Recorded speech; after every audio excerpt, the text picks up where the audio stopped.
Hi, Glendover families. Today is Wednesday, April 22nd, and it's Earth Day, the 50th anniversary of Earth Day. I'm so excited to share a story with you. I snuck in today to school to take care of and check on our rainbow trout, which is one thing that we do here at Glendover to help our environment, because rainbow trout no longer naturally spawn, which means have babies, in Kentucky rivers because industry has made the water too murky. That means too cloudy. They can't see. And trout love to lay their eggs in cold, clear water. So by raising trout here in the classroom and then releasing them into our waterways, that helps our ecosystem. So today, if you are interested in participating in the Fayette County Bingo Card, some of their suggested activities are learning about the history, the 50-year history of Earth Day. You could join the Fayette County Earth Day event and add your name in school so we could get credit that we have a lot of kids doing this. You could have mom or dad post one of the posters onto their social media. That means Instagram or Facebook. You could learn what climate change is, or you could use an iNaturalist app to learn what living things are in your backyard. So today, with the fish and I want to bring you the story called The Wump World by Bill Peet. He's one of my favorite authors. The Wump World was a small world, very much smaller than our world. There were no great oceans, lofty mountains, giant forests, or broad sandy beach or deserts. The Wump World was mostly grassy meadows and clumps of leafy green trees with a few winding rivers and lakes. But it was perfect for the Wumps, who were the only creatures living there.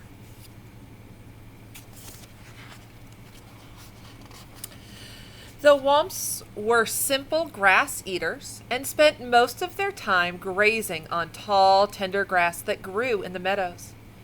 In warm weather, they cooled themselves in the crystal clear rivers and lakes, and at night they slept in the shelter of the bumbershoot trees to keep the dew off their backs.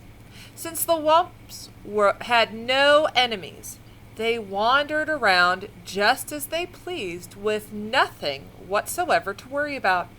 However, the Wumps would have worried if they had known that someone 1,000,000 miles away was watching their little world.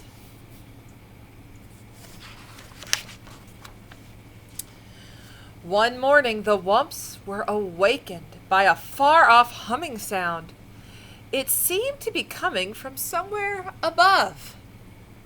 And as the humming grew into a heavy roar, the sleepy-eyed Wumps crept through the trees for a peek at the sky. Zooming straight for the earth came a great flock of pot-bellied monsters with tails and fins, spinning fire and shooting out streaks of black smoke. Oh no. As the monsters swooped down to land, huge legs sprang from their bulging sides, and like gaping mouths, doors flew open. Then ramps shot to the ground, and down the ramp came a horde of tiny creatures swarming out onto the meadow. These were the Pollutions from the planet Pollutus. They had left their worn-out planet to start a new life in a new world. After such a long journey, the Pollutions were overjoyed to find themselves on solid ground once more.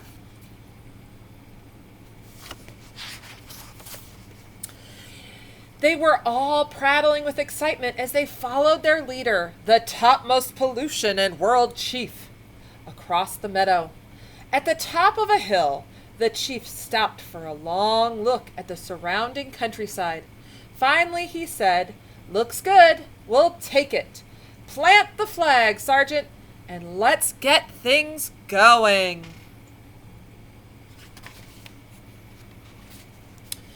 One shrill trumpet blast brought giant machines thundering out of the yawning spaceships, rolling down runways and out onto the meadow. The timid wumps had been watching wearily from the shelter of the trees, and at the sight of the giant machines, they were horrified.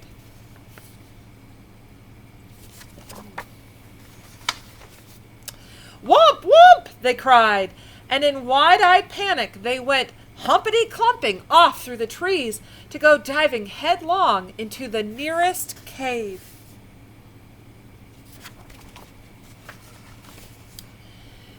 Then down they tumbled head over heels through a twisting tunnel to end up huddled together in dark caverns, while the earth-shaking machines rumbled and roared high above. Once they got started, the monstrous machines moved at a furious pace, gobbling up trees and grinding them to bits. More giant machines flattened the ground, followed by great scoopers and scrapers and diggers and gigantic cranes. Soon the entire wump world was overrun.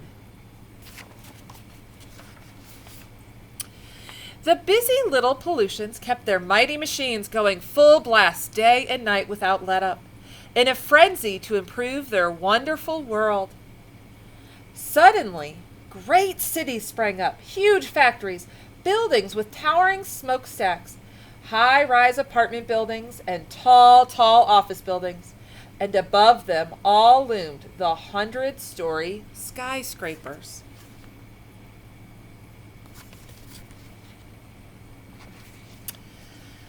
Along with the buildings came a tangle of streets and freeways, with on-ramps and off-ramps, overpasses and underpasses, jammed with trucks, buses, and cars of all sizes, rushing pell-mell in every direction. It was one great turmoil of noise and confusion, and there was still more to come. Meanwhile, the poor wumps remained underground, wandering aimlessly through the caverns, feeding on the fuzzy green moss, growing on the ledges and the mushroom clusters in the crannies, and sipping the sweet water from pools fed by underground springs.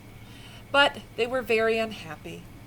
For all they knew, they might have to spend the rest of their days there. The wumps didn't dare venture up to the surface, not even for a peek.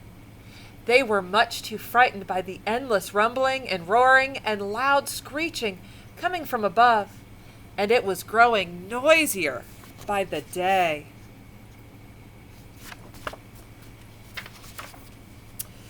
There was more and more noise and more of everything. More buildings with more smokestacks puffing more and more smoke. More freeways with more traffic shooting out more and more clouds of exhaust. More trash and more trash piles with more and more waste gushing into the rivers and lakes. Yuck. Pretty soon the cities were so clouded by the factory smoke and the fumes of the freeways, the pollutions could barely breathe. They went sneezing and wheezing about the streets, grouching and grumbling and blaming one another for the awful mess they were in. They do look grumpy. One day, an angry crowd gathered outside the World Tower building, demanding to see the World Chief. When the chief appeared on his balcony, all the pollutions began shouting at once, "We can't breathe the air! We can't drink the water, and we can't stand the noise. We've had enough." Achoo! Sneezed the chief. I know just how you feel, and something has to be done at once. I promise. I wonder what he'll do. With no time to lose, the chief called for a meeting with 3 top outer spacemen. "Gentlemen," he said, "the world of ours has gone sour. We've got to get out of here quick. But first we must find a new world, a better one. That's your job, men. So get going. Rightio, Chief, barked the men, and within 15 minutes they were at the spaceport aboard their spaceships. Then, kerzoosh, kerzoosh, kerzoosh, the men took off in 3 directions, and in seconds they were zooming about in outer space at 7,000 miles an hour. Days passed with no word from the outer spacemen. After waiting a week, the world chief flew into a rage. "Blast it all," he bellowed. "What's keeping those blithering bubbleheads?" Then one Monday morning, out of the dark, smudgy sky, swooshed one of the spaceships. As the ship touched down, the man hopped out shouting, "I've done it! I've done it! I've found a new world, a bigger and better world." "Nice going, lad," cried the world chief, and the crowd gathered at the spaceport gave their hero one great rousing cheer, with ends in a fit of sneezing.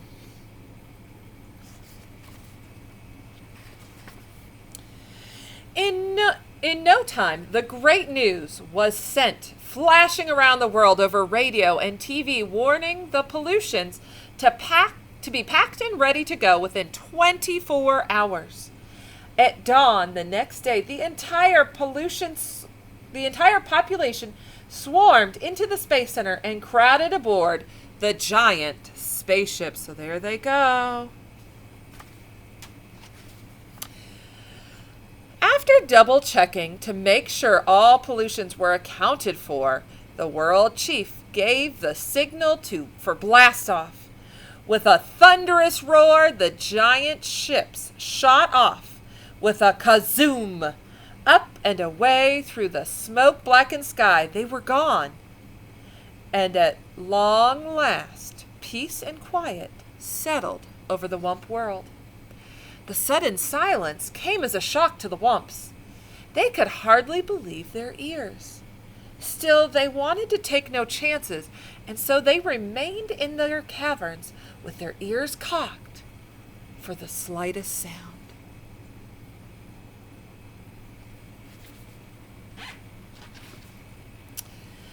After a long, long silence, they decided it was time to go, and led by the biggest Wump, they crept up the tunnel to the cave entrance to find it covered by a crust of cement.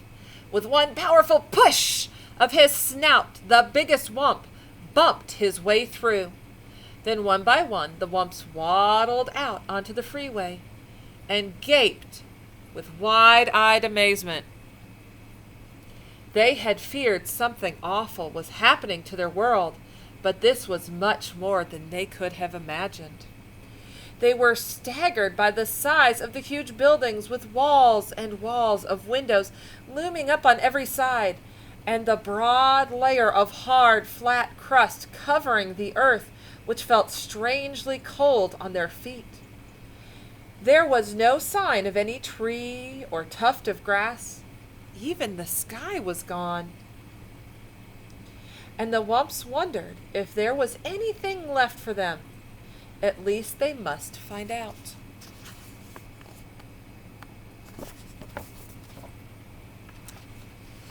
They wandered the freeways for miles only to find more and more buildings with the endless heaps of wreckage and rubble. For all they could see, their world was completely ruined. Footsore and weary, the Wumps were about to give up and head back for their cave when the biggest Wump let out a joyful whoop! What did he find?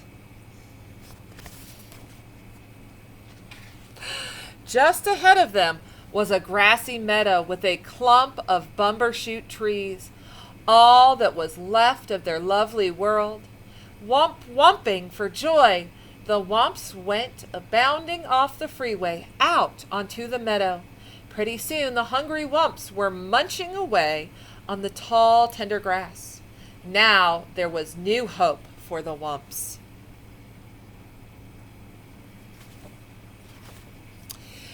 In time, the murky skies would clear up, and the rain would wash the scum from the rivers and lakes. The tall buildings would come tumbling down, and the freeways would crumble away. And in time, the green growth would wind its way up through the rubble. But the wump world would never be quite the same. You know, this book reminds me a lot of Wall-E. Maybe I will go watch that movie to celebrate Earth Day today. Let me know if you do anything fun to celebrate Earth Day. I miss you. Bye.